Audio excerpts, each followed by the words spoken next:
Сәлем құрметті көрермендер. Ең соңғы жаңалықтарды алғашқылардың қатарында білгіңіз келсе, бейне астындағы лайк және подписаться таңбаларын басып, біздің арнаға жазыла кетіңіз. Қайың шырынын алғандарға 35 мың теңге айыппұл салынады.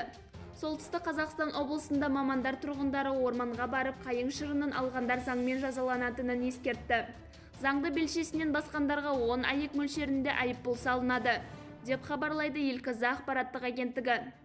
СқО табиғи ресурстар және табиғат пайдалануды реттеу басқармасының мәліметінше, күннің жылынуымен ағаштарда сөл жүру кезеңі басталады. Осы кезеңде қайың шырынын балта пышақпен қаруланып орманға ағылады. Өкінішке қарай халықтың жекеленген санатының тұтынушылық құмарлығы көбінесе сана мен жауапкершілік сезімінен басым болады.